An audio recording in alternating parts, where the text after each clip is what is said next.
আজকে আপনাদের সাথে শেয়ার করব আমার যে রেসিপি, সেটা হচ্ছে ফ্রুট কাস্টার্ড। এটা কিন্তু সবারই বাসায় হয়।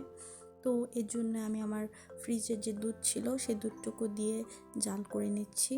তারপর আমি নিয়ে নিচ্ছি আমার ডিমের কুসুম, চিনি আর কাস্টার্ড পাউডার।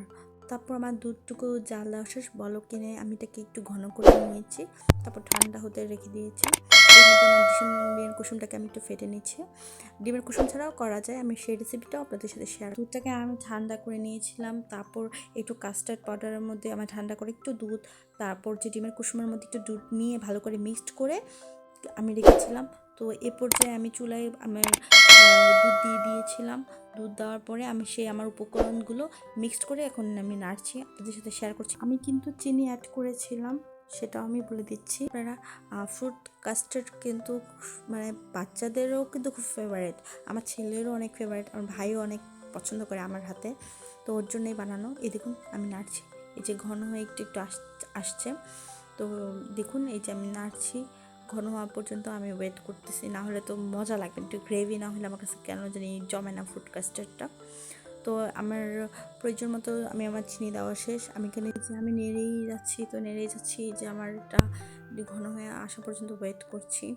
তো দেখুন আপনারাও আমার পাশে থাকুন, আমাকে সাপোর্ট করবেন। আমার ভিডিওটা ভালো লাগলে লাইক করবেন, শেয়ার করবেন এবং আমার চ্যানেলটা সাবস্ক্রাইব করবেন, আর পাশে বেল আইকনটি অবশ্যই বাজিয়ে রাখবেন। এই পর্যায়ে দেখুন আমার যেই গ্রেভিনেসটা চাচ্ছিলাম সেটা চলে আসছে। এই যে দেখুন, তবু আমি একটু ভালো করে নেড়ে নিচ্ছি। এই যে আমার গ্রেভিনেসটা চলে আসছে, এই যে কি মানে খেতে যে অসাধারণ হয়ে যায়। সো আমি এখন নামিয়ে নিচ্ছি। তো দেখুন এই যে নামিয়ে নিয়ে আমার যে ফ্রুটসগুলো আমি কেটে নিয়েছি, দেখুন অ্যাপেল কেটে নিয়েছি, তারপর হচ্ছে আনার নিয়েছি, তারপর হচ্ছে আঙ্গুর নিয়েছি, কালো সাদা আঙ্গুর নিয়েছি, তারপর আমি খেজুর নিয়েছি, কিছু ড্রাই ফ্রুটসও আমি নিয়েছি, কিশমিশ নিয়েছিলাম, তো এই বাদাম নিয়েছিলাম। এগুলো এখন সব মিক্সড করলাম একসাথে, সবগুলো একসাথে মিক্সড করব। এই যে দেখুন আমি আপনাদের সাথে শেয়ার করছি, সবগুলো ফ্রুটস আমি দিয়ে দিচ্ছি এখানে কাস্টার্ডের সাথে। সব ফ্রুট মিক্সড করে আমি ভালো করে মিক্সড করে আমি ফ্রিজে রেখে দিয়েছিলাম। এই যে আমি আপনাদের সাথে আর কি একটু স্লো ভার্সনে আর কি শেয়ার করতেছি। দেখুন এই যে সবগুলো দিয়ে আমি এখন চামচ দিয়ে ভালো করে মিক্সড করে নিচ্ছি ফ্রুটসগুলোকে কাস্টার্ডটার সাথে।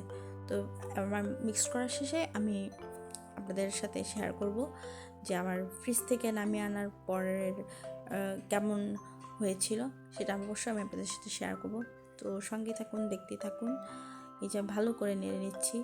তো এই পর্যায়ে আমি ফ্রিজে রেখে দিয়েছিলাম। তো এই যে এখন নামিয়ে নিলাম জাম কাস্টার্ডটা। So thanks for watching.